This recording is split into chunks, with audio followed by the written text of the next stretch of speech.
Ningún problema. Buenas tardes a todos. Vamos a dar comienzo a la mesa redonda que lleva por título Sistemas de Inteligencia Artificial prohibidos y conflictivos. En primer lugar, yo soy Agustín Domingo Moratalla, yo soy catedrático de Ética de la Universidad de Valencia. Colaboro con Lorenzo en este tipo de cuestiones, pero desde el punto de vista de la ética de la inteligencia artificial, y para mí es un honor poder contribuir y colaborar con el proyecto que él tiene entre manos. Les voy a presentar los miembros de la mesa. En primer lugar, a mi derecha está Leire Escajedo, profesora titular de Derecho Constitucional de la Universidad del País Vasco. Será la primera en intervenir. Intervendrá online el profesor Miguel Presno Linera, catedrático de Derecho Constitucional de la Universidad de Oviedo. En tercer lugar, Luis Miguel González de la Garza, profesor titular de Derecho Constitucional de la UNED. Y en cuarto lugar, la profesora Rosa Cernada Badía, profesora de Derecho Administrativo y de las TIC de la Universidad Católica de Valencia. Y como se pueden imaginar, a estas horas de la mañana tenemos poco tiempo, hay que aprovecharlo al máximo. No voy a desarrollar el currículum de cada uno de ellos. Son expertas y expertos en este tipo de cuestiones y, por tanto, vamos al grano. Por lo tanto, en primer lugar, Leire, tienes la palabra. Bueno, pues muchas gracias. Yo quisiera comenzar agradeciendo la amable invitación para participar en este interesante foro y bueno, decir que desde fuera seguimos mucho las contribuciones que en torno a la... Uy, está apretado, pero... A ver, sí. Que haga el máximo recorrido. Vale, muy bien. Entonces, bueno, decir eso, que seguimos con mucha atención todo lo que acontece en torno a Valencia, no solo Valencia, que hay muchas universidades implicadas en torno al profesor Cotino y siempre es muy grato poder venir a escuchar de primera mano. Quizás les sorprenda que no sea el título Identificación Biométrica, sino Reconocimiento, y voy a explicarles por qué, porque el Reglamento de Inteligencia Artificial o la propuesta que están discutiendo airadamente es una propuesta que no solo recoge identificación biométrica, sino que recoge más modalidades en distintos lugares, ¿no? Y me parecía que era importante porque creo que son modalidades conflictivas que no se han evidenciado todavía porque hay más conflicto con la identificación, sobre todo con el uso policial, pero será cuestión de tiempo, ¿vale?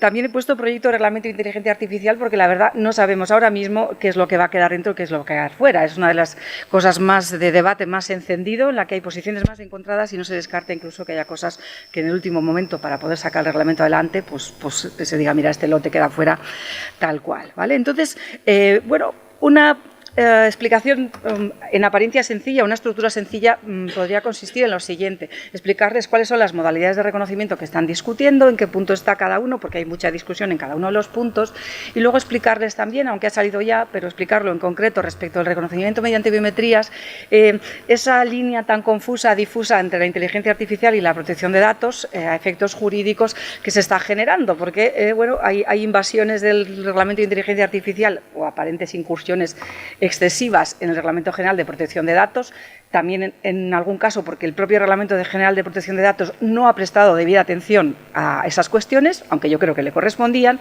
y bueno, también es cierto, como comentaban antes, que en el proceso parlamentario, después de haber demostrado la Comisión que no tenía quizá tanto conocimiento del Reglamento General de Protección de Datos o no lo había tenido en cuenta, en el proceso reglamentario se ha tratado de parchear esto un poco. Entonces, me parecía que este esquema, aunque parezca muy claro, nos iba a llevar a a 10 minutos muy intensos de andar bailando en el aire, ¿vale? Entonces, yo lo he cambiado y voy a explicarles en unas precisiones conceptuales qué es el reconocimiento biométrico y cuál sí parece que quieren que quede en el reglamento de inteligencia artificial y cuál está en duda.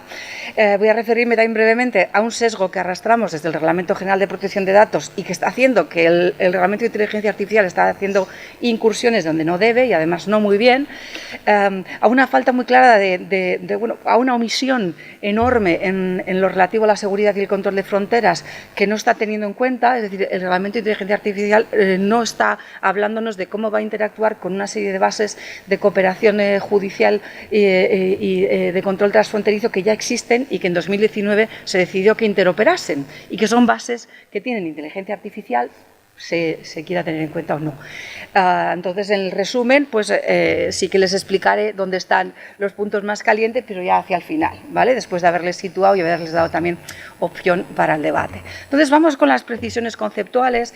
Reconocimiento es más amplio que identificación porque básicamente supone que colocamos una máquina a la que hemos adiestrado para que capte algo en el cuerpo de las personas y lo capta reconociendo. ¿Por qué? Porque tiene algo que ya conoce, supuestamente, sabe distinguir, imaginemos, entre hombres y mujeres y le he dicho, bueno, te ponemos un cuerpo, reconoce qué es lo que ves ahí desde la información que tienes almacenada, que puede ser muy buena, muy mala, lo dejo estar, ¿no?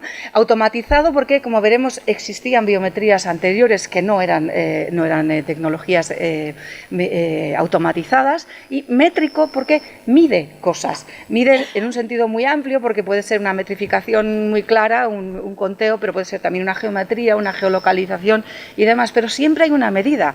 En esto se equivoca el Reglamento General de Protección de Datos cuando nos dice que los datos biométricos son, entre otras cosas, las imágenes faciales. Una imagen facial no es un dato biométrico. A partir de una imagen facial se puede obtener información biométrica, como una geometría de rostro, pero la imagen facial no es. Y ese es ya el concepto del que parte el Reglamento General de Protección de Datos y que han copiado en serie las leyes de regulación de datos, ¿no? Entonces, bueno, la base de todos los sistemas de reconocimiento biométrico es que en el cuerpo se expresan muchísimas diferencias y, por lo tanto, podemos proceder a reconocerlas. Bueno, hay personas, la distribución no es homogénea, es gaussiana, por eso seguro que les ha ocurrido alguna vez, ¡ay, cómo te pareces! ¿No tendrás un primo o una hermana?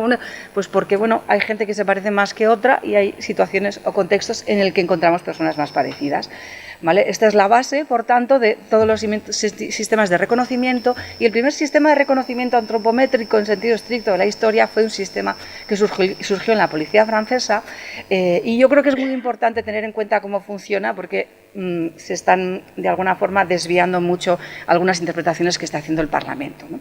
Este sistema estaba destinado a localizar a las personas reincidentes, personas que cuando eran detenidas nuevamente por la policía no decían su nombre, porque claro, si dice su nombre acudimos a las fichas a mano y pues nos sale todo el dossier que tenemos de la persona. Si no dice su nombre, lo cual es lo más obvio cuando quieres evitar ser penalizado por reincidencia, es decir, no intentar obviar quién eres, pues ¿qué es lo que sucedía? Bueno, pues se les ocurrió que claro, las fotografías en cotejo una a una pues eran muy complicadas de hacer, ¿no? de cotejar. Se pueden cotejar una a una todas las imágenes, pero es muy complicado, ¿no? Y entonces una persona con formación en antropología propuso que, teniendo en cuenta que hay un conjunto, bueno, todos los huesos humanos, si medimos los huesos de distintos cuerpos humanos, a partir de cierta cantidad de mediciones podemos encontrar que hay una diferencia significativa. Es decir, que entre dos personas, estadísticamente, que un conjunto amplio de huesos largos del cuerpo sean idénticos es altamente improbable, ¿no? Y entonces él lo que hizo es este sistema, y lo que permitía es, al margen del nombre y al margen de la fotografía, tener un procedimiento de búsqueda en las fichas a mano, son fichas a mano, que facilitase a la policía pues intentar cotejar luego ya otros datos como imágenes y demás. Era una forma de acceder como las asignaturas de las bibliotecas. Cuando ya empezaron a ser muchos los libros, las agrupamos por temas porque si no es muy difícil acceder a los libros. Los ponemos ordenados alfabéticamente por autor, 500.000 volúmenes, pues, imposible, ¿no? Entonces era una forma, un sistema de búsqueda, ¿vale? En eso aportaba la biometría, y con los sistemas de huellas, de identificación de huellas, son iguales, hay analógicos y digitales, pero lo más valioso de estos sistemas es su método de búsqueda. Esto es una ficha manual dentro de un sistema de búsqueda, y lo que hace es clasifica las huellas, de una forma las describe en números, para que las fichas estén ordenadas cuando se consultan una a una, ¿vale? Entonces, luego hay un cotejo experto que dice si las huellas son efectivamente las de esta persona o no, pero al menos nos hemos ahorrado un cotejo manual de montones de fichas, ¿de acuerdo? Entonces, paso ahora a exponer, bueno, la automatización. ¿Qué es lo que trae a este contexto? Pues lo más interesante que trae la automatización, desde luego, es la velocidad, aunque claro, la velocidad en algunos casos implica una altísima pérdida de precisión, no en todos, pero sí en algunos casos. Trae también la posibilidad de utilizar más fuentes de datos biométricos, captamos, cosas que no puede captar el ojo humano o que no teníamos técnicas. Por ejemplo, el iris no es posible de captación analógica y, sin embargo, sí hemos encontrado algoritmos que nos permiten captar de forma suficiente las diferencias en el iris. Entonces, trae más fuentes de datos biométricos y, al mismo tiempo, más utilidades, porque, claro, al uso policial se le sumó pues, que podamos desbloquear el móvil, no sé cuántos de ustedes lo desbloquean con la huella, con el rostro, y entonces ahí donde hay una llave, un código, una tarjeta, un tal, pues, oye, si tienes el cuerpo, ¿para qué vas a utilizar otra cosa? ¿No? Esto nos lo han vendido. Cuando se hizo el pasaporte biométrico europeo se discutió, incluso antes, decía, no, esto no debería llegar nunca a la sociedad civil. Y ahora mismo, pues ya, en fin, ¿qué les voy a contar que no sepan? ¿No? Pero bueno, esta era básicamente la idea, ¿no? Entonces, hay una confusión grande en la definición conceptual porque hay biometrías estáticas y biometrías dinámicas. Las estáticas son las que requieren una captación métrica puntual, instantánea, ¿no? Pues una foto, una geometría, y hay biometrías dinámicas en el sentido de que necesitan al menos contemplar el cuerpo o reconocerlo en un lapso de tiempo. Para un comportamiento, para una emoción, para la identificación en la marcha, en el espectro de voz, necesitamos un lapso de tiempo, una secuencia, ¿vale? Y hay tecnologías que son dinámicas, que son bastante precisas, el reconocimiento de voz está bastante avanzado, y hay otras que no. El de la marcha, pues de momento, pues no está muy allá, ¿vale? Pero esto, por ejemplo, es algo que la normativa de protección de datos no ha regulado de forma adecuada. Se habla de conductas, de características fisiológicas, y otro elemento que es muy importante, sobre todo en cuanto a los derechos de las personas, es en qué escenario lo utilizamos, porque no es lo mismo, por ejemplo, ahí tenemos una persona que quiere entrar en el aeropuerto de Schiphol, quiere embarcar por la vía VIP y pone su iris. Hay otras personas que tienen un control horario, hay controles de refugiados, de personas que se desplazan en la guerra, hay controles masivos, como ese que estamos viendo en una estación de metro. Es decir, que claro, el escenario operativo, que no puedo resumir aquí todos, delimita de forma muy importante lo que es la potencial afectación de los derechos de la persona, ¿vale? Entonces, ¿dónde está el sesgo que arrastra? El Parlamento Europeo, en la revisión del Reglamento de Inteligencia Artificial, ha dicho que no era bueno que la Comisión hubiera propuesto utilizar un concepto de dato biométrico distinto al que aparece en el Reglamento General de Datos de Protección de Datos, ¿no? Y dice, no, dato biométrico va a ser tal cual lo que aparece en el artículo 4.14 del Reglamento General de Protección de Datos como dato biométrico. A ver si le vamos a liar. Pero, ¿qué es lo que pasa? Que ese concepto de dato biométrico no coge todos los datos biométricos y, por lo tanto, necesitábamos otro concepto más, y lo ha metido como propuesta datos de base biométrica, que yo no lo había ido en la vida, ¿verdad? Entre dato biométrico y datos de base biométrica yo no sabría decirles muy bien, desde luego desde el punto de vista técnico es muy dudoso, ¿no? ¿Qué es lo que sucede? Que el Reglamento General de Protección de Datos dice que son datos biométricos los que tienen la capacidad de singularizar a una persona. Esto es una mentira terrible, porque para que un dato tenga la capacidad de singularizar a una persona tiene que existir un dato biométrico de las mismas características, pues, por ejemplo, una geometría facial que está almacenada en algún sitio junto con datos que identifican a una persona. Es la base de datos la que nos va a identificar a la persona, no el dato en sí, ¿vale? Pero claro, como les decía, el Reglamento General de Protección de Datos pone como ejemplo una imagen facial como dato biométrico, pues no es de extrañar. Una imagen facial, si es una foto, pues incluso sin tecnología nos sirve, ¿vale? Entonces, datos de base biométrica lo utiliza para referirse, bueno, es que en el Reglamento de Inteligencia Artificial estamos barajando categorizaciones biométricas, clasificar a las personas, no nos importa quiénes son, pero sí que las vamos a clasificar por su etnia, por su género. Entonces, claro, incluso para prohibirlas, para prohibir ese tipo de categorizaciones, necesitamos saber de qué categorización estamos hablando, o para prescribir o analizar la fiabilidad y la solidez de los sistemas, nos hace falta un concepto, ¿vale? Este concepto, les digo que es altamente desafortunado, y hay más cosas que arrastramos. Aquí está muy pequeñito, pero les voy a explicar otro problema que tenemos, ¿no? El Parlamento Europeo, que parece en algunas cosas más garantista que la propuesta de la Comisión, llamativamente quiere excluir todos los sistemas 1 a 1, de identificación 1 a 1 del Reglamento de Inteligencia Artificial. Eso es una barbaridad, porque todos los sistemas de reconocimiento biométrico tienen inteligencia artificial, en mayor o menor medida, pero todos, porque son reconocimiento mínimo, reconocimiento de patrones. Algunos aprenden, son más intensos, pero todos son inteligencia artificial. Y, en mi opinión, si se comercializan, no deberían excluirse. ¿Qué es lo que sucede? Que ya tenemos muchos que están comercializados en una situación de alegalidad.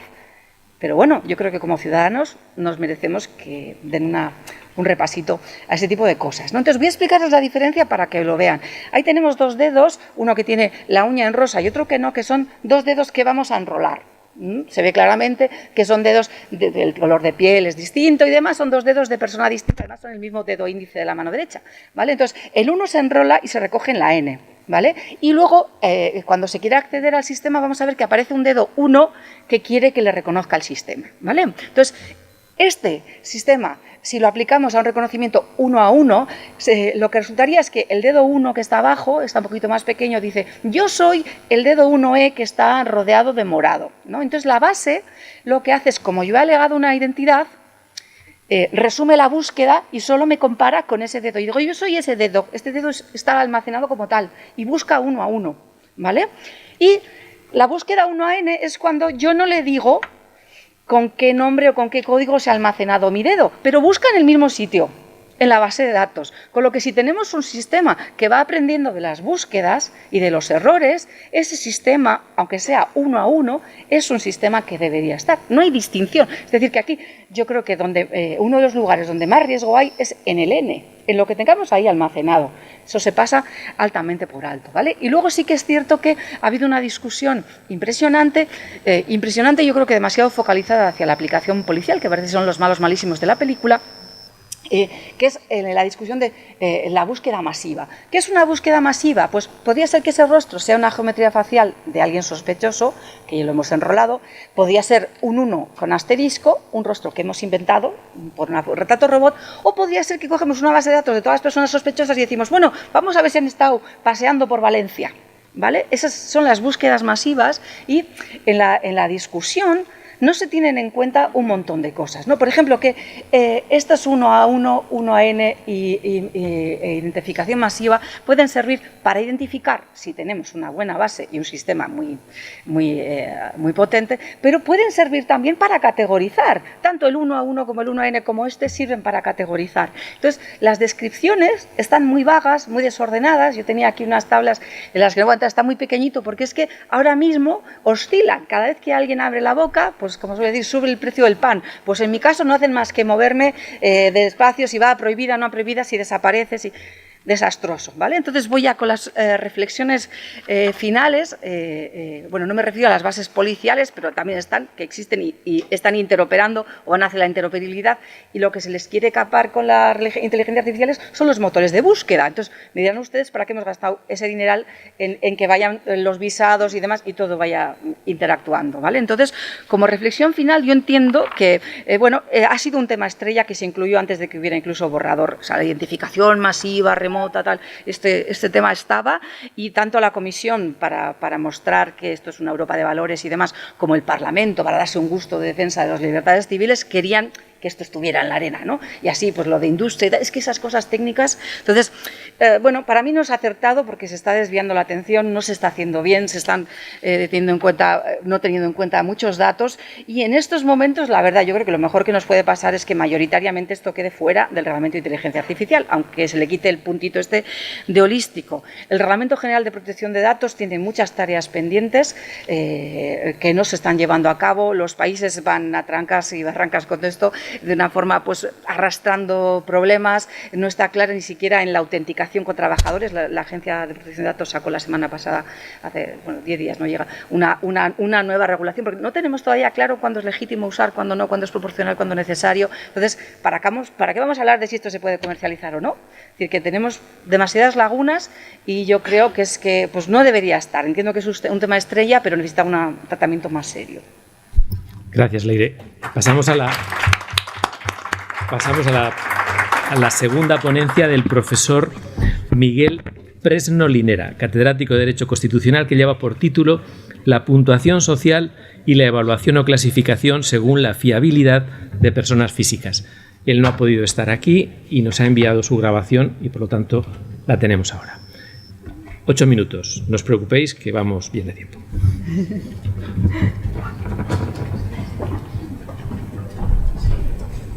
¿Se oye bien? Hola a todos y a todas. Soy Miguel Ángel Presno Linera, profesor de Derecho Constitucional en la Universidad de Oviedo, donde coordino un proyecto de investigación concedido recientemente por el Ministerio sobre los retos de la inteligencia artificial para el Estado social y democrático del derecho. Soy también uno de los promotores del Centro de Estudios sobre el Impacto Social de la Inteligencia Artificial que he creado en la Universidad de Oviedo hace justamente pocos días. Muchas gracias por estar ahí escuchándome, donde también me gustaría a mí estar presencialmente, algo que no me ha sido posible en esta ocasión. Y muchas gracias, por supuesto, a los profesores Lorenzo Cotino y Pera Simón y a todas las demás personas involucradas por el ingente esfuerzo y trabajo que han realizado para hacer posible este congreso y la consiguiente publicación de un comentario sobre el Reglamento de Inteligencia Artificial de la Unión Europea.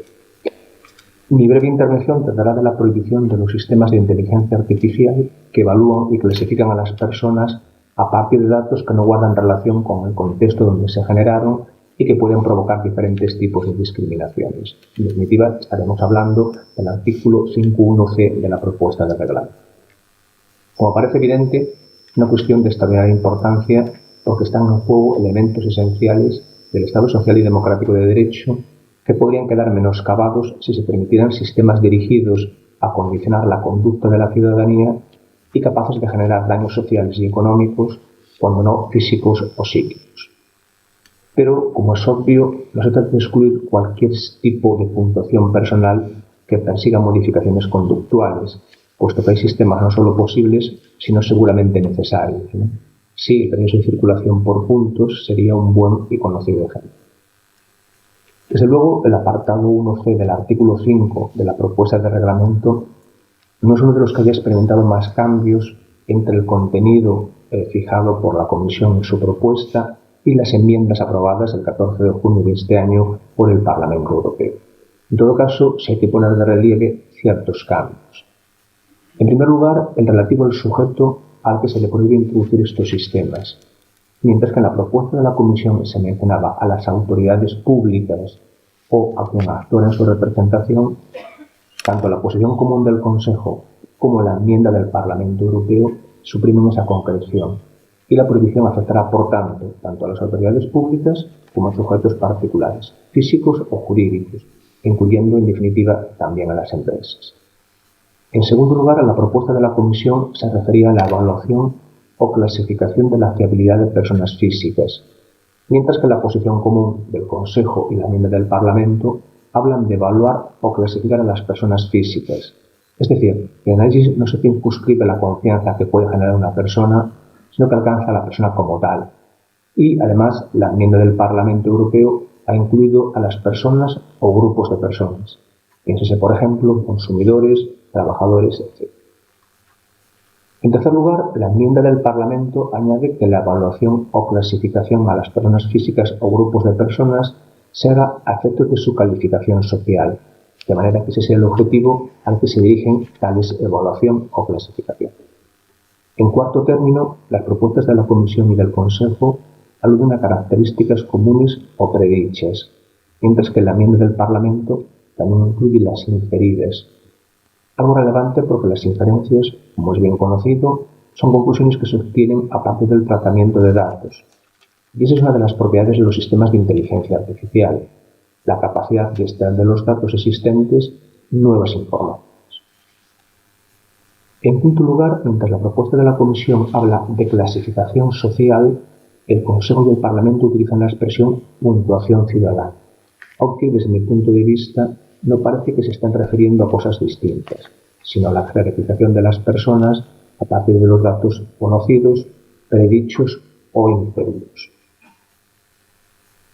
En todo caso, se mantiene la exigencia de que los datos que pueden generar el trato desfavorable deben haberse obtenido en contextos distintos al aquel en el que provocarían ese perjuicio, lo que en consecuencia, en principio, nada impediría su uso en el contexto de origen. A este respecto, parece que sí se podrían emplear datos conseguidos en el seno de una relación laboral para llevar a cabo una puntuación de quienes trabajan en esa empresa.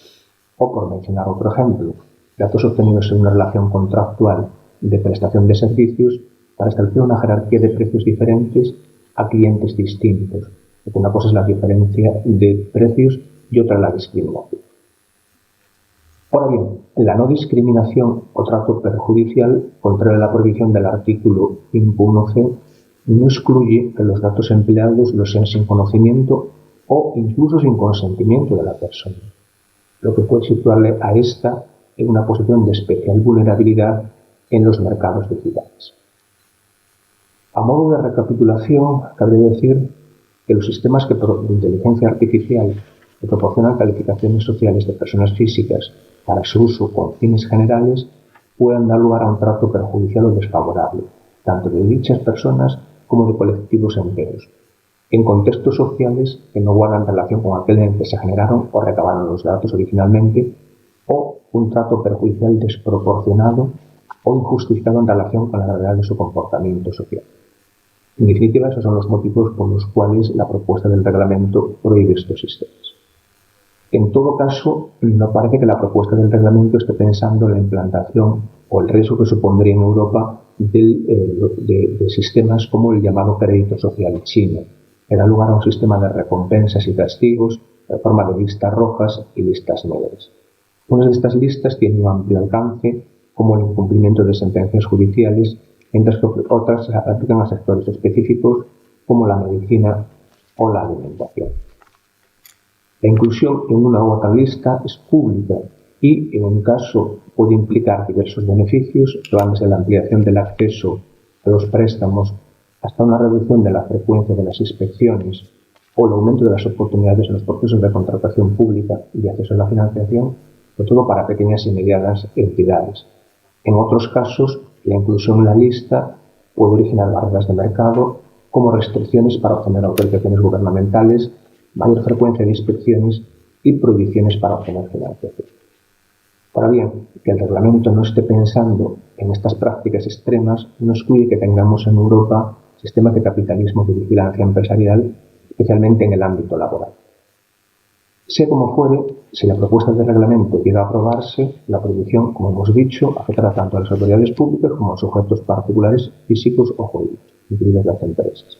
Y finalmente, reiterando un poco lo ya dicho, lo que se trata de evitar es, primero, que resulte un trato perjudicial para concretas personas o colectivos enteros en contextos sociales que no guardan relación con aquellos donde se generaron o recabaron los datos, o, segundo, que se genere un trato perjudicial o desfavorable para estas personas o colectivos que es injustificado o desproporcionado con respecto a su comportamiento social o la gravedad. Muchas gracias por vuestra atención. Muy bien. Bueno, vamos a aplaudirle. Ya le mandamos por correo los aplausos, ¿vale? Bien, seguimos con la tercera intervención del profesor Luis Miguel González de la Garza. Él es profesor titular de Derecho Constitucional en la Universidad Nacional de Educación a Distancia y el título de su intervención es El contenido de las llamadas técnicas subliminales y las vulnerabilidades de grupo específico de personas. Profesor Luis Miguel González, tiene usted la palabra. Muchas gracias. En primer lugar, agradecerle a Lorenzo mantenerme, digamos, en el equipo, en este equipo de trabajo, que quizás es el más... ¿Está puesto, no? Sí, comentaba que el equipo de Lorenzo quizás es el más avanzado en España de este tipo de temas. Vamos a empezar quizás con una cuestión que no se reflexiona muy habitualmente, pero nos pasa a los que trabajamos en temas de manera muy interdisciplinaridad, es decir, los que trabajamos mucho con psicólogos y con neurotecnólogos. Y es que los psicólogos, por ejemplo, no saben muy bien lo que es la inteligencia humana. Claro, Gartner, por ejemplo, Howard Gardner considera que hay 8 tipos de inteligencia. Y sin embargo, la inteligencia artificial parece que todo es la misma inteligencia. Sin embargo, pensamos que no es así, ¿no? Centrándonos en el proyecto de reglamento, el reglamento de inteligencia artificial, como sabemos, distingue entre sistemas de IA que presentan un riesgo inaceptable, un riesgo alto, diferentes tipos de riesgo. El que nosotros vamos a considerar es el riesgo inaceptable. Y vamos a intentar explicar por qué. Lo primero, ha habido 3 modificaciones del texto, básicamente, con respecto al texto que presentó la Comisión, y el del Parlamento es el que ha sido más técnicamente más apropiado, aunque no ha cambiado, como tal, no ha cambiado lo que es el texto normativo, ha habido pocas modificaciones. Lo que sí que se ha cambiado bastante es ha sido básicamente los considerandos, que concretamente es el 16, y estamos hablando del artículo 5 del proyecto de reglamento. La publicidad subliminal tenemos que recordar que está prohibida en casi todos los países. En España, por ejemplo, lo está en la Ley 34/1988, ya desde 88 estaba prohibida, sobre todo para cuestiones cinematográficas, de televisión, por los daños que se suponía que podían causar este tipo de tecnologías. Y luego también está recogida en el apartado cuarto del artículo 122, prohibiciones absolutas de la Ley 13/2022 del 7 de julio General de Comunicación Audiovisual. La fundamentación es la misma, el texto básicamente es el mismo que en el año 1988, porque no ha habido ahí básicamente grandes avances, ¿no? ¿Qué es la parte importante de lo que sería el desarrollo que nos hacen en los considerandos? En los considerandos nos hablan de las materias a las que no se puede entrar a regular, por lo que diremos un poquito más adelante, pero nos introducen un elemento muy novedoso que, sin embargo, no está en el texto. Y es que nos hablan de los neuroderechos, básicamente, y las neurotecnologías. Alguien del Parlamento ha sido consciente de lo que puede venir por ese campo. Pero claro, eso es otra liga. Eso es otro tema.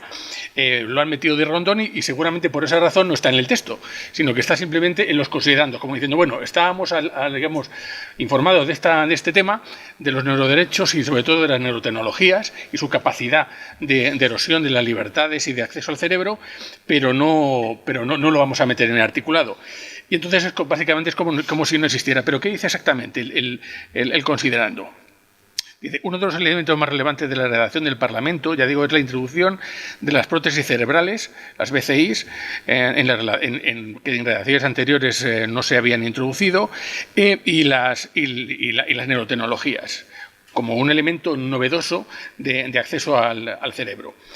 Y en cuanto al artículo 5, que no creo que experimente ya muchas modificaciones con respecto al texto final, porque no hay mucho más que decir, dice lo siguiente: estarán prohibidas las siguientes prácticas de inteligencia artificial. Primero, la introducción en el mercado, la puesta en servicio, la utilización de sistemas de inteligencia artificial que se sirvan de técnicas subliminales que trasciendan la conciencia de una persona o de técnicas deliberadamente manipuladoras o engañosas con el objetivo de afectar o alterar de manera sustancial el comportamiento de una persona o un grupo de personas, mermando de manera significativa o apreciable su capacidad para poder adoptar decisiones informadas y que las personas tomen unas decisiones no modificadas por esas técnicas subliminales. La prohibición de los sistemas de inteligencia artificial que se sirvan de técnicas subliminales, a las que hace referencia el párrafo primero, no se aplicarán a los sistemas de inteligencia artificial destinados a fines de tipo terapéutico. Y luego la que afecta a los grupos, que es el apartado B del artículo 5.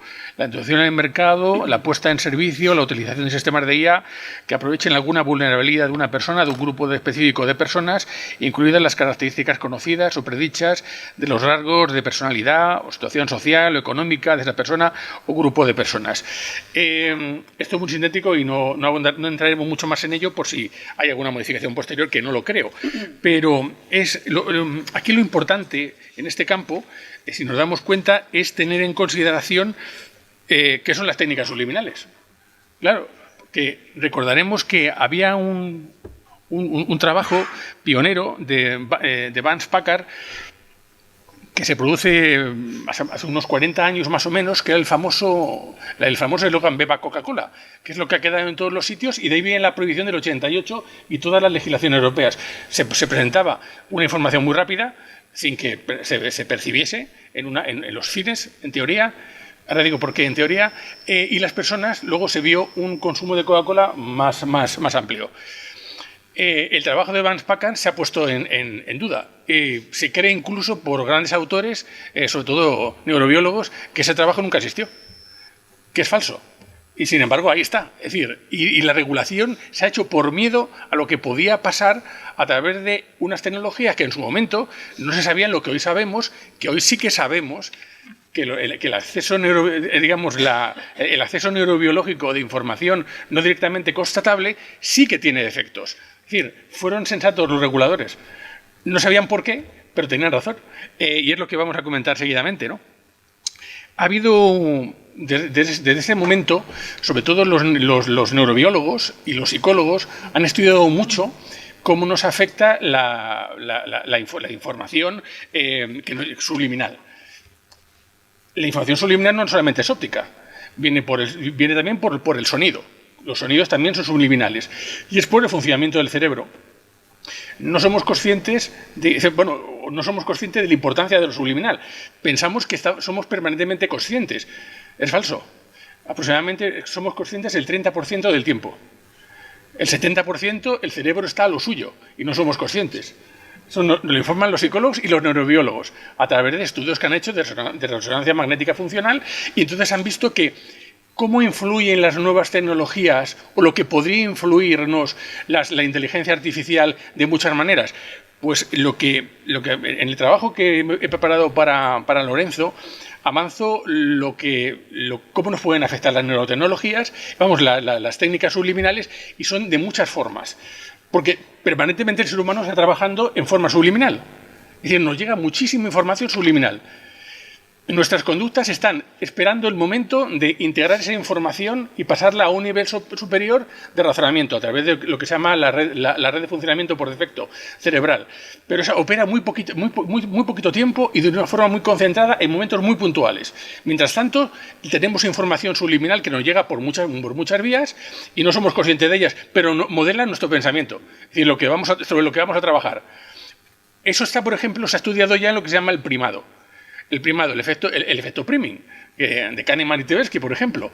El primado es que nos llega información que simplemente con el orden de la información ya nos están guiando en lo que vamos a hacer y lo que vamos a querer y nuestras conductas. Entonces, eso es fundamental. Y una parte muy importante de mi trabajo ha sido estudiar todo lo que se sabe en estos momentos en neurobiología moderna, con ayuda de psicólogos, en mi trabajo en particular, porque yo convivo con psicólogos, y entonces para mí eso trabajo todos los días con eso, ¿no? Y entonces el trabajo pues reúne trabajos fundamentales, los trabajos de Libet, los trabajos de Midlow, los trabajos de Hainae, ¿no? Los trabajos de Metzinger, que son fundamentales para ver cómo nuestro cerebro es tremendamente maleable a la tecnología electrónica subliminal. Y ya digo, nos puede medir por cualquier medio. Entonces, es muy fácil que la tecnología nos manipule. Por eso, si hay un artículo que tiene una fundamentación, yo he escuchado cómo ha habido una crítica general con respecto al reglamento en otras muchas áreas, yo aquí la veo muy justificado. Lo veo tremendamente justificado. Porque las tecnologías subliminales no es que se vayan a utilizar, es que ya se están utilizando. Y no solamente es que se están utilizando, es que en estos momentos ya existe un proceso, que no sé si tenéis constancia del mismo, que es un proceso que se ha iniciado en los Estados Unidos con fecha 24 de octubre de 2023. Es una demanda que es el caso, para los juristas que quieren tomar nota, el 4.23 CV05448, presentada ante el Distrito Norte de California por 33 fiscales generales contra Meta, que han presentado contra los perjuicios que se están creando a los menores en una grave crisis de salud mental en los Estados Unidos. En España y en Europa pasa exactamente lo mismo. Lo que pasa es que no lo han visto tan claro como en Estados Unidos. Cuando 33 fiscales generales actúan es por una razón muy bien fundamentada. De hecho, algunos de los autores neurobiólogos de los que están en el trabajo han formado parte de los expertos que se van a utilizar en el juicio contra Meta. Meta sabía hace mucho tiempo que estaban utilizando información subliminal contra los niños. Hay informes internos de la compañía y personas que los han hecho públicos en los cuales indicaban que efectivamente se sabía lo que estaban haciendo. Porque esto que estoy comentando yo aquí es un tema que en neurobiología se conoce, que en derecho no tenemos ni idea, como se suele decir, pero que claro, eso no quiere decir nada. El mundo sigue avanzando a toda velocidad y si no nos adaptamos a ellos de una manera integradora, es decir, tenemos que averiguar qué saben los neurobiólogos para poder tener una concepción jurídica adecuada de regulación, si no estamos desconectados y entonces por eso es tan importante que los juristas no nos estanquemos en nuestros campos de trabajo, sino que salgamos fuera y trabajemos interdisciplinariamente con otros equipos. Eso nosotros lo hacemos mucho en la Fundación FIDE. Yo soy del Consejo Académico de Ciencia y Derecho y una cosa que nos interesa mucho es siempre traer a expertos, neurobiólogos, y que nos digan sus problemas y lo que están viendo en sus campos, para que nos informen de los peligros. De hecho, Rafael Yuste, que seguramente todos conocéis, nos contacta a veces, pero oye, que hay los neuroderechos salen precisamente de ese problema que ven los técnicos con lo que se puede hacer con este tipo de tecnologías. Si en el campo normal, que sería el de las televisores, teléfonos móviles, una cosa peligrosísima que va a venir en nada, que son las gafas de realidad virtual, las gafas de realidad extendida. Esas tienen todavía mucha más capacidad, una capacidad tremenda de manipulación. Esas van a ser tremendas. Con esta reglamentación va a ser posible controlarlas en buena medida. Pero ojo, siempre y cuando logremos de alguna manera que los datos que obtengan se vayan hacia datos médicos, no datos lúdicos como en Estados Unidos. Como vaya a datos lúdicos no tiene regulación, que es lo que pasa en Estados Unidos básicamente, y en otros países que no tienen una regulación tan precisa como la europea. Y eso va a crear muchísimos problemas, sobre todo de condicionamiento. Y si esta demanda norteamericana, que es la primera, lo hay por razones, ya digo, muy justificadas y muy conocidas. Es decir, habitualmente para la gente no lo conoce, pero los psicólogos que se dedican a manipulación mental conocen de hace mucho tiempo, concretamente del año 1974, los estudios de Morgan, que son los que se basaba la manipulación mental por los cuales ha empezado el proceso norteamericano, que es lo que se llama el refuerzo aleatorio. El refuerzo aleatorio es fundamental para modificar la conducta de las personas. Nos indica que ya tenemos poco tiempo, que tenemos que terminar. Está explicado en nuestro trabajo. Ya digo, es un tema muy interesante. Me parece que es una legislación tremendamente oportuna, porque manipulación mental a través de estas tecnologías se podría hacer infinidad de cosas desastrosas para la sociedad, manipulación política y muchas cosas más que digamos que no podemos ya explicar por cuestión de tiempo. Muchas gracias. Muchísimas gracias. Muchísimas gracias. Es que quiero que tengamos luego un poco de tiempo para el coloquio, entonces prefiero que se ajusten al tiempo correspondiente. La profesora Rosa Cernada Badía tiene ahora la palabra y el título de su intervención es la AI y las grandes plataformas DSA y los sistemas de inteligencia artificial destinados a la influencia política. Tiene usted la palabra. Gracias, Agustín. Voy a ponerme el... Ya te lo pongo yo. Tú no te preocupes. Tú concéntrate en lo que... Yo me relajo. Bien. Buenos días. En primer lugar, acércate al micrófono y vocea. Quería agradecer a los organizadores del Congreso, especialmente a Lorenzo, su invitación por estar aquí, a todos los ponentes y a aquellos que han venido a escuchar, porque entre todos creo que hemos hecho una buena comunidad de reflexión, que es lo que toca a la hora de evaluar un proyecto de esta magnitud, con lo cual es una buena noticia que la Academia siga estando viva y siga también leyéndole la cartilla, ¿no?, al legislador, en este caso europeo. Dado la cuestión de tiempo que tenemos, yo voy a hacer un examen sobre, digamos, la intersección entre la propuesta de reglamento de protección de datos y la DSA y la regulación de las grandes plataformas. Este va a ser mi esquema. Especialmente me voy a dedicar al punto 4, si bien voy a dar algunas pinceladas sobre la lógica del riesgo y la justificación, ¿no?, de la nueva clasificación de como alto riesgo de algunas de las cuestiones que aquí se van a tratar. ¿Por qué se le da un tratamiento específico, ¿no?, a las grandes plataformas? Pues en realidad la necesidad de regular las grandes plataformas no solo es europea, pues en realidad la gobernanza digital está presente como necesidad en todo el mundo por el impacto social, económico y democrático, ¿no?, de estos sistemas, y de hecho pues la Unión Europea se ha hecho partícipe, ¿no?, de esta tendencia al incorporar la gobernanza digital de las plataformas en la estrategia digital europea, incorporándola en la regulación del llamado paquete normativo, Reglamento General de Protección de Datos, y también tiene su trascendencia en la Ley de Inteligencia Artificial. De manera muy sencilla, la Unión Europea parte originalmente de un modelo de autorregulación que se muestra insuficiente, y a partir pues ahí desarrolla un modelo de corregulación con una mayor intervención y supervisión pública. A este sistema corresponde la DSA, que tiene por objeto crear un entorno en línea seguro y transparente, imponiendo obligaciones de diligencia debida a las plataformas que son objeto de supervisión. Dentro de este ámbito, el Reglamento de Inteligencia Artificial está llamado a formar parte de esta estrategia y aplicarse coherentemente con ella. De hecho, así se reconoció en la versión Comisión, en la versión Congreso y Consejo, y especialmente en la versión Parlamento, que ha abundado en la necesaria coherencia entre ambas normas. Quizás su aportación estrella sean las dos enmiendas 730 y 740 relativas al anexo tercero, pero también tiene otras cuestiones que vamos a valorar en esta presentación. En todo caso, sí que conviene advertir que la regulación de las plataformas en derecho europeo parte de la lógica del riesgo.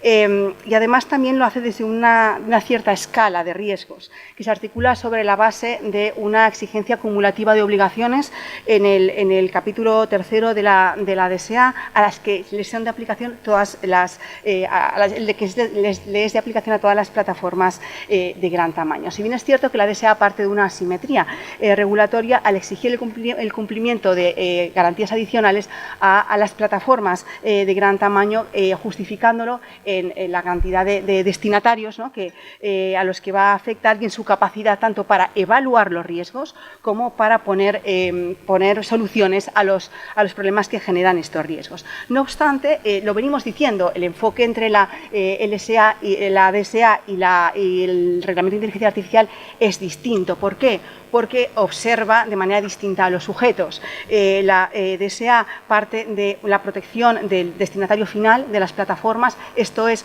de la persona afectada por el sistema de inteligencia artificial, que hemos visto queda un tanto más silenciada en la propuesta de reglamento de inteligencia artificial, que se centra en los proveedores y en los implementadores, ¿no? Pero en cualquier caso, la cuestión que conviene aquí examinar es cómo se estructuran estas dos normativas, ¿no? Y les decía que la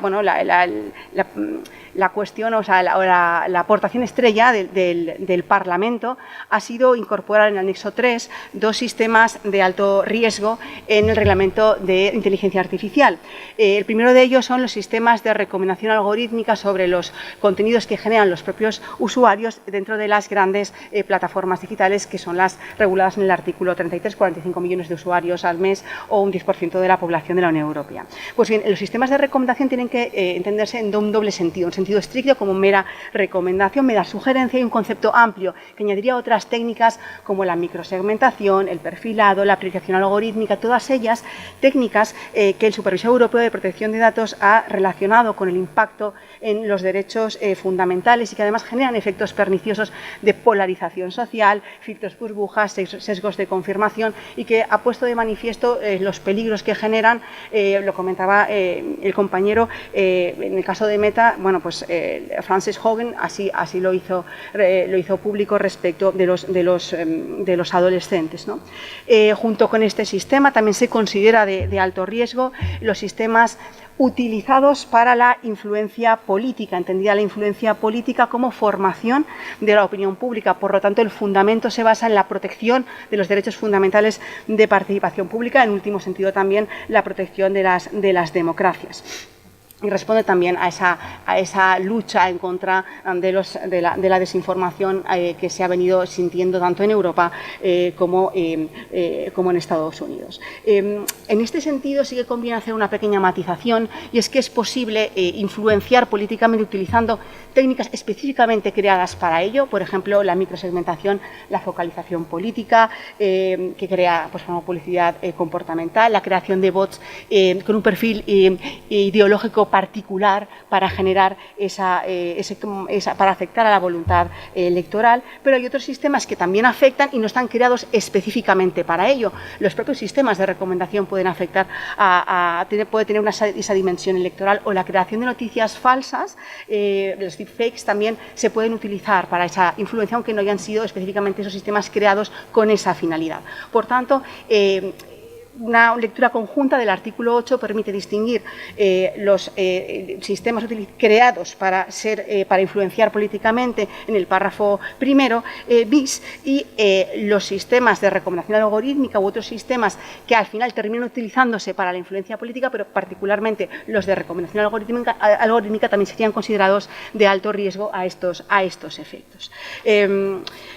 Les decía que aquí la bondad, ¿no?, del reglamento será que se aplique de manera coherente con la DSA. Y en este sentido, de eso se trata este trabajo, de valorar cómo es esta aplicación y si hay especialidades en esta materia. Lo cierto es que el paquete obligacional de la DSA impone una serie de obligaciones que tienen que comprenderse con las del capítulo segundo de la propuesta de reglamento de inteligencia artificial. Si bien, no obstante, conviene tener en cuenta que las plataformas, a su vez, pueden ser también generadoras de los propios sistemas de inteligencia artificial. Esto es lo que hace Meta. Por tanto, aparte del capítulo segundo, le serían de aplicación la normativa del capítulo tercero, como proveedores de sistemas de inteligencia artificial y además, en su caso, también los modelos fundacionales, porque Meta, por ejemplo, se basa en modelos fundacionales. Pues bien, a partir de esto, organizado las garantías en 4 grandes bloques. Garantías en materia de gestión de riesgos, de transparencia algorítmica, procedimentales y de carácter orgánico, para facilitar un poquito el seguimiento. Pues bien, por lo que se refiere a la gestión de los riesgos, lo cierto es que el artículo 9 de la propuesta reconoce el establecimiento, el mantenimiento de un sistema de gestión de alto riesgo durante todo el ciclo de vida del sistema, pero permite que se integre dentro de los sistemas previstos en la normativa sectorial. Aquí la referencia a los artículos 34 y en especial al 35 de la DSA es muy clara, porque la DSA lo que parte es de la evaluación de los riesgos sistémicos, que son los que generan esas grandes plataformas, ¿no? Y es los que se han valorado para establecer un régimen específico de obligaciones, ¿no? Por tanto, en todo caso, como venimos advirtiendo, la DSA parte de una lógica preventiva, y aquí también la sigue, el reglamento de inteligencia artificial parte de una lógica preventiva, y también la DSA sigue esta lógica preventiva, al reconocer ambas, la exigencia de medidas apropiadas y específicas en la propuesta de reglamento. En la DSA habla de medidas de reducción de riesgos razonables, proporcionadas, efectivas, adaptadas a los riesgos sistémicos, y además, justificándola, habla de medidas atendiendo a la afectación de esas medidas en los derechos fundamentales. Por tanto, lo que se ve en ambas normas es que hay una visión sistemática de las medidas de corrección que hay que adoptar, y que se adoptan en 2 momentos. Primero, desde el propio diseño, lo hemos estado viendo a lo largo de este congreso, en el diseño y el desarrollo del sistema, y luego como mecanismo de control. Por lo que se refiere a la transparencia algorítmica, pues bueno, partimos de esa concepción de la transparencia como cadena de valor, del artículo 13 del reglamento de inteligencia artificial, si bien la DSA lo que sí que hace es centrarse en el usuario, y aquí recoge un poco el testigo, el engarce, el artículo 52, que lo tiene en cuenta, pero, digamos, a efectos, permitidme la expresión, meramente simbólicos. La garantía de transparencia algorítmica de la DSA parte del artículo 14, que exige una garantía, una transparencia contractual, que se reconoce también de alguna manera en el 52.3 ter, y además implica una cierta concreción en los ámbitos que estamos analizando. En primer lugar, respecto de los sistemas de recomendación, sí que exige además una publicación de los criterios, de los parámetros, desde un sentido estrictamente cualitativo, de los parámetros de recomendación, y la posibilidad además de poder gestionar los usuarios esos parámetros. En el ámbito de la publicidad quería destacar en particular la prohibición del 26.4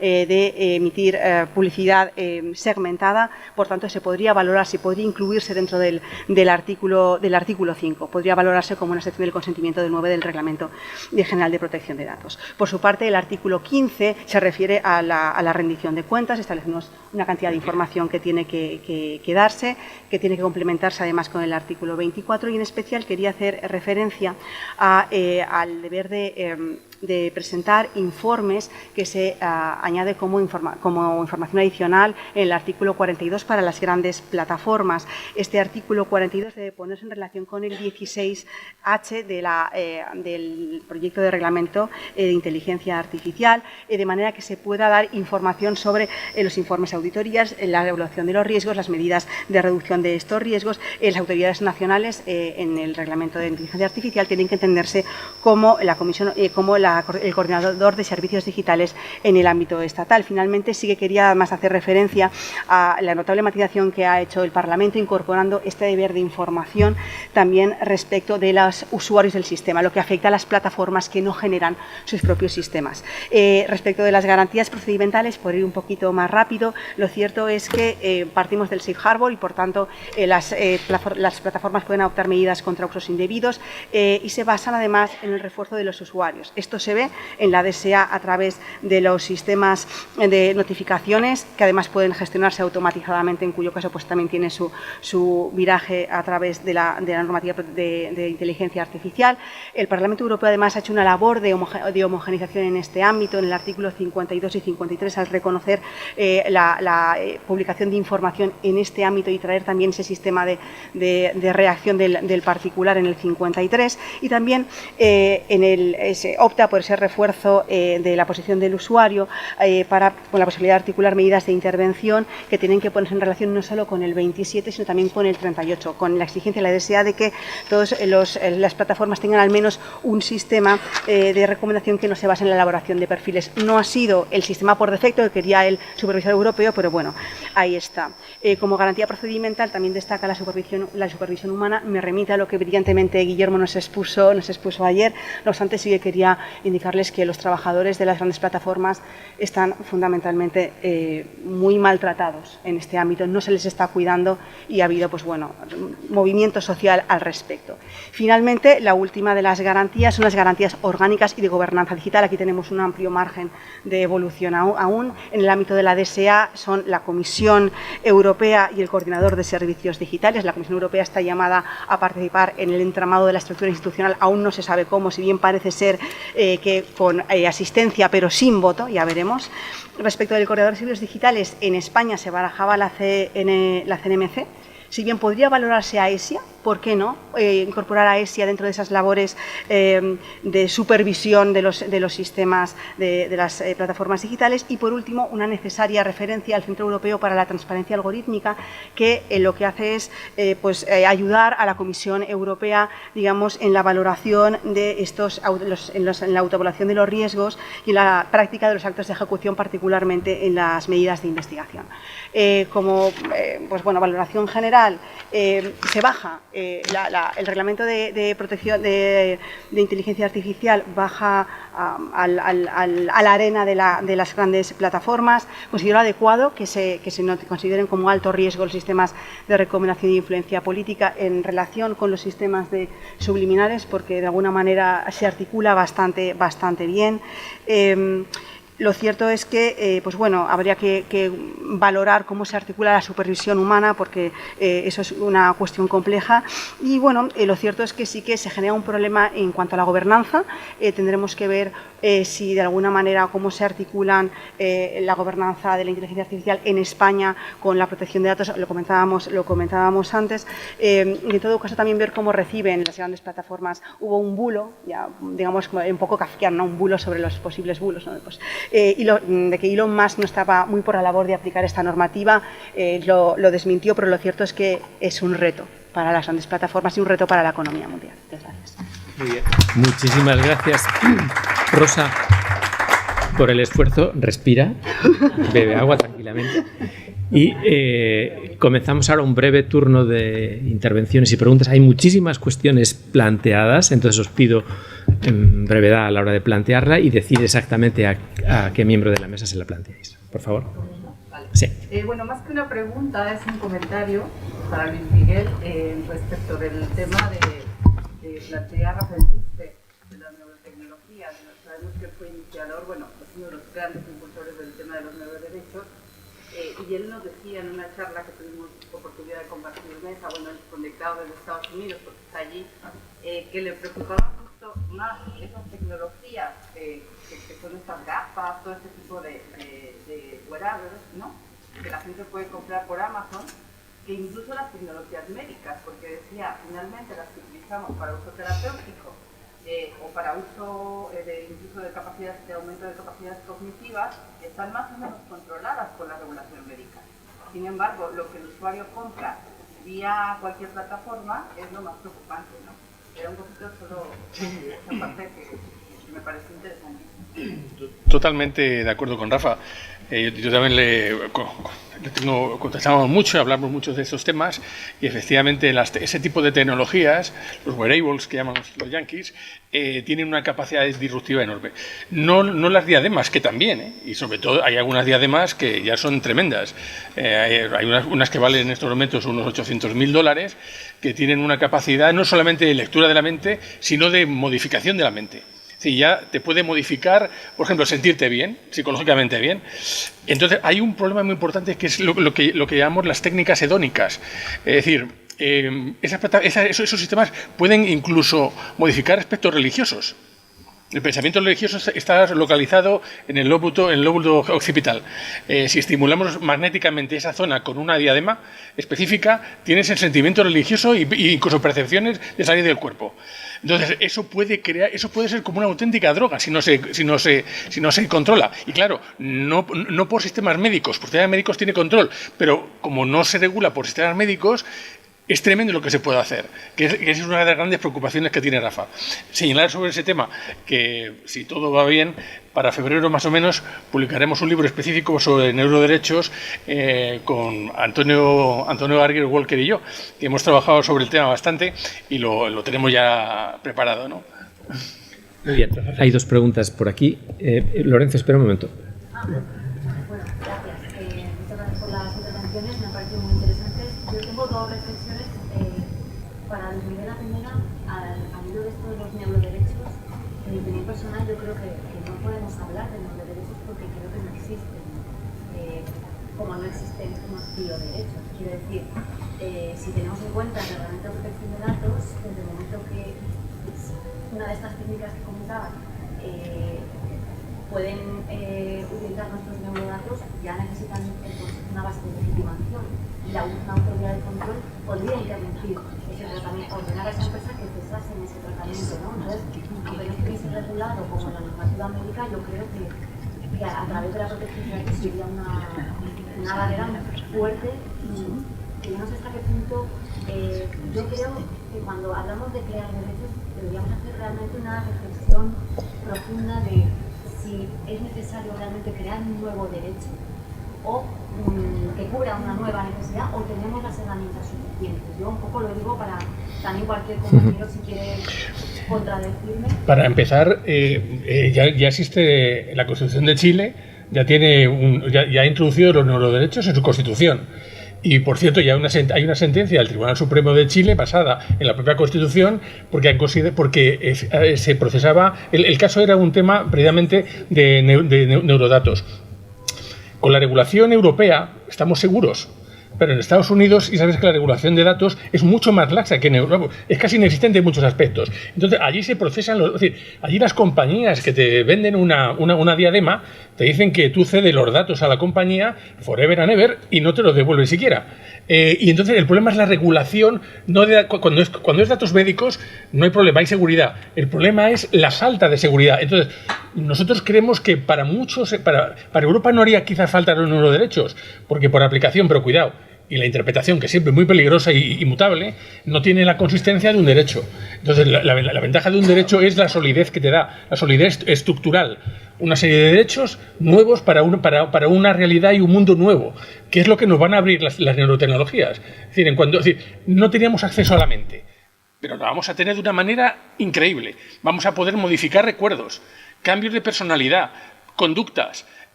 Por ejemplo, si en este momento ya se está utilizando tecnologías de cambio de conducta, sobre todo en el ejército norteamericano, para eliminar estrés postraumático de gente que viene del campo de combate. Se le cambian las estructuras moleculares de ciertos grupos de neuronas que están afectadas por recuerdos, se eliminan, pero puedo eliminarte mucho más. Igual que te puedo eliminar, también te puedo meter información. Fíjate la importancia. Entonces, los derechos convencionales de la Carta del 48 no valen. Los derechos de la Unión Europea, de Europa, tampoco están preparados. Y las regulaciones sectoriales de inteligencia artificiales son insuficientes para la que se nos avecina. Es lo que vemos los que trabajamos en derecho de frontera. Es decir, lo que nos va a llegar en nada. Modificaciones espectaculares. Las empresas americanas, si se dirigen a ciudadanos europeos tendrían que cumplir con esa normativa. Sí, pero solamente con operar en Estados Unidos ya son 260 millones de habitantes y en América del Sur otros 500. China no tiene ningún tipo de control prácticamente y la India tampoco. Es decir, los grandes grupos humanos no tienen esa protección que tenemos 200 millones. Y los neuroderechos, perdón, los neuroderechos son una concepción universal, no local. Leire, no sé si tenías algún comentario, algún miembro de la mesa. Leire. Sí, bueno, que de parte de los Acércate.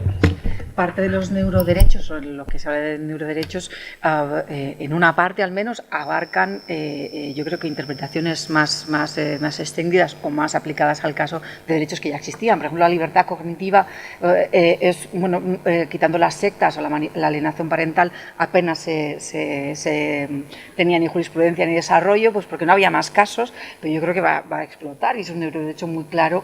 Entonces, bueno, en parte, es decir, no todos son derechos nuevos, pero en algunos casos sí que hay derechos nuevos que coincido con él y en otros casos veremos facetas de derechos que ya entendíamos reconocidos que necesitan protección porque no está adaptada a nuestra normativa.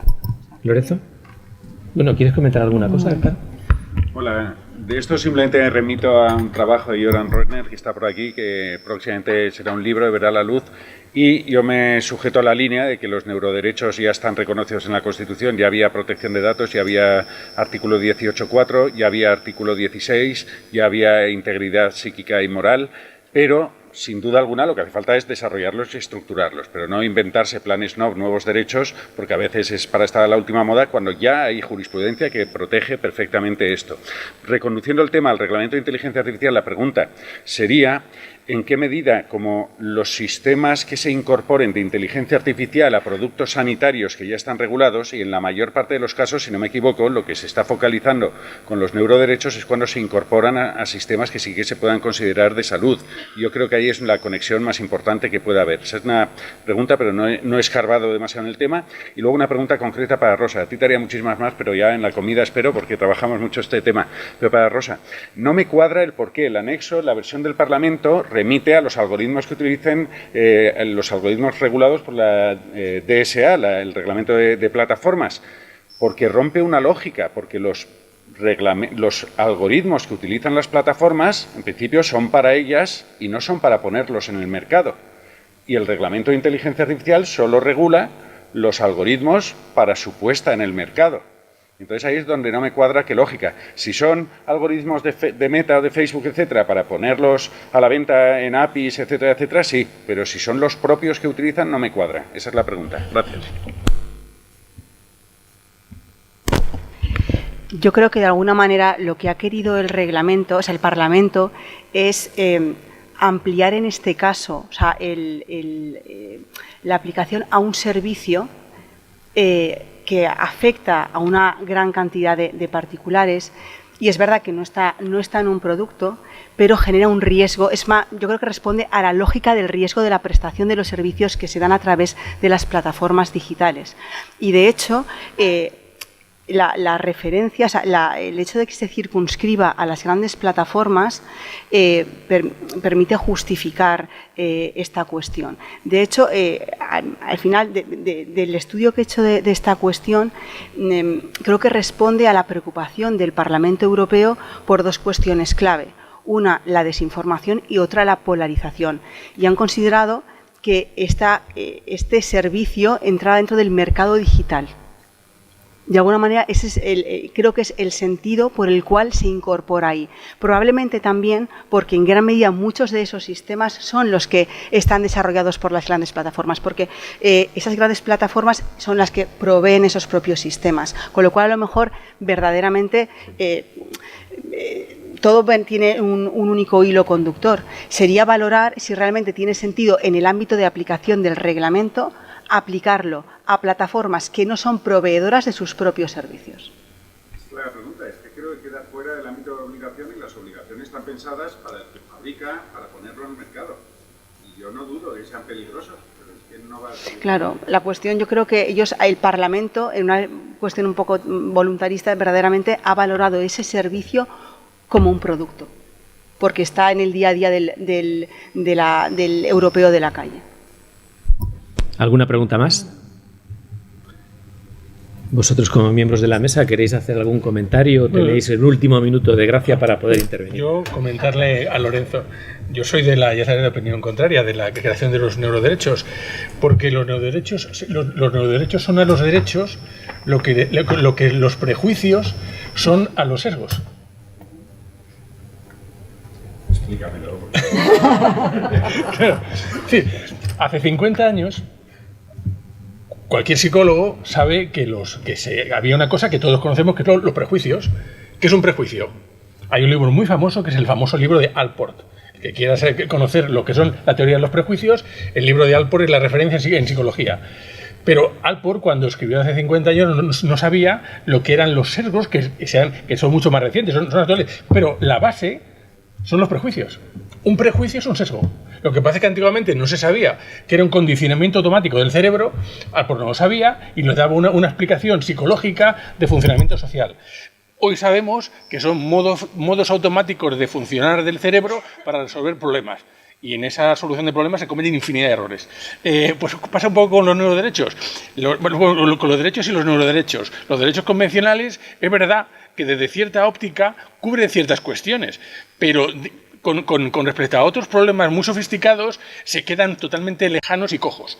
Entonces hace falta unas regulaciones específicas para esos problemas, porque además no solamente es que son actuales, interpretativamente el 18.4 es una maravilla. Yo considero que el 18.4, la limitación de la informática por parte de nuestra Constitución es un avance. Fíjate, una Constitución de 40 años que ya lo tuviera, una maravilla.